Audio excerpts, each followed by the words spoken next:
अस्सलाम वालेकुम। First year आज हम नबी करीम सल्लल्लाहु अलैहि वसल्लम का जो बेसत का दौर है, जब उनको नबी मबूस किया गया, फिर उसके बाद उन्होंने अपना कुछ लोगों को हिजरत हबशा के लिए भेजा, हबशा की तरफ हिजरत उन्होंने की।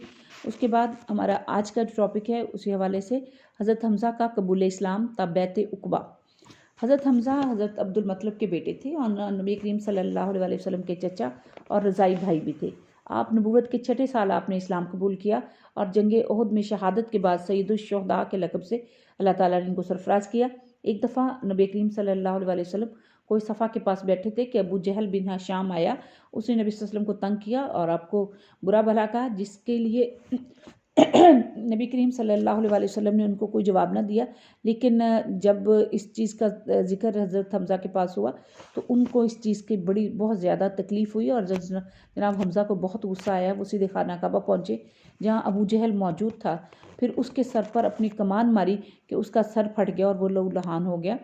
और फिर ये भी आपने फरमाया उस वक्त कि तुम उस हस्ती को गालियाँ देते हो जो कि मेरा भतीजा है।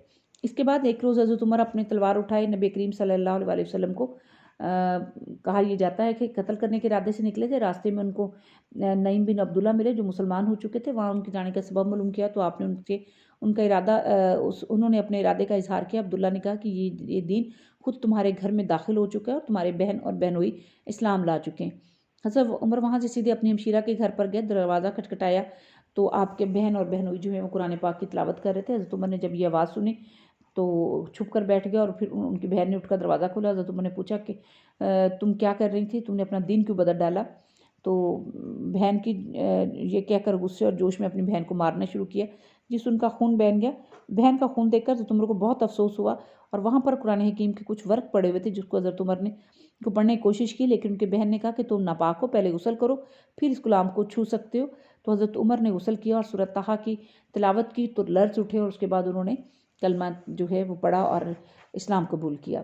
शाबे अबी तालब में कहा यह जाता है कि 7 नबवी के बाद नबी करीम सल्लल्लाहु अलैहि वसल्लम के ख़ानदान बनु हाशिम से बाइकआउट किया और कोई शख्स भी इनसे कराबत रखने के लिए तैयार नहीं था, ना कोई उनके साथ लेन देन, ना कोई मिलना जुलना।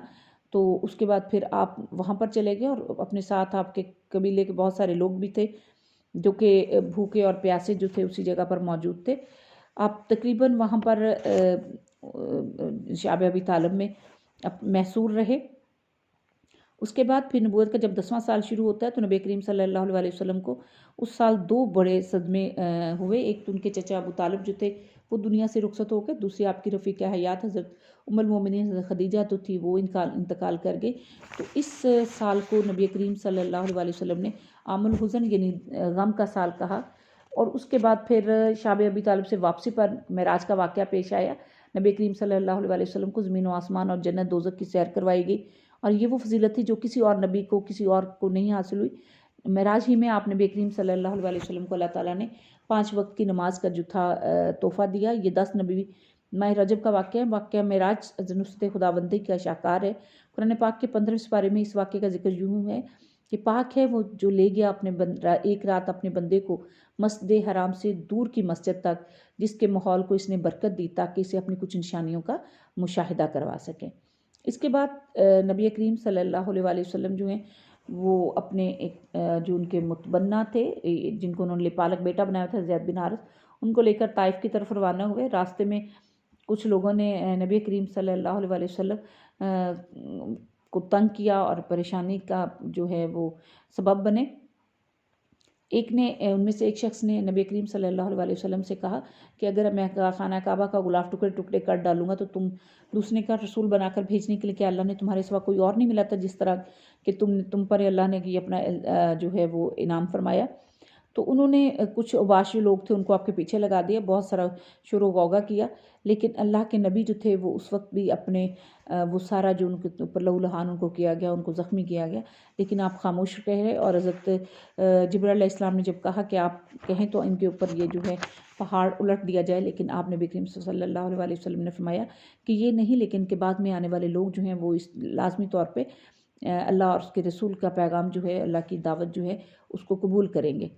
उसके बाद नबी करीम सल्लल्लाहु अलैहि वसल्लम जो हैं वो खुद जब मक्का वापस आए तो वहाँ आपने कुछ लोगों को मदीना की तरफ इशात इस्लाम के लिए भेजा। वहाँ से उनके जो कबाइल थे उनमें से कुछ लोगों ने इस्लाम कबूल किया और फिर वापस आए और आके उन्होंने नबी करीम सल्लल्लाहु अलैहि वसल्लम के हाथ पर बैत की, जिसको बैत अक़बा उला कहते हैं। उसके बाद फिर बैत अक़बा सानी के लिए कुछ लोग आए और इस तरीके से नबी करीम सल्लल्लाहु अलैहि वसल्लम तकरीबन 12 नबवी के मौके पर जो लोग आए थे उसमें से कुछ औस और खज़रज के लोग भी शामिल थे। उनके साथ आपने इस बैत अक़बा सानी उन्होंने आपके हाथ पर बैत की और इसके बाद वो लोग जो थे दोबारा मदीना चले गए और वहाँ जाकर उन्होंने इनके इस्लाम कबूल करने से वहाँ जाकर इनका असर रसूख देखकर बहुत से और लोग जो हैं वो भी इस्लाम में शामिल हो गए। इंशाअल्लाह हम हिजरत मदीना का चैप्टर जो है वो कल शुरू करेंगे।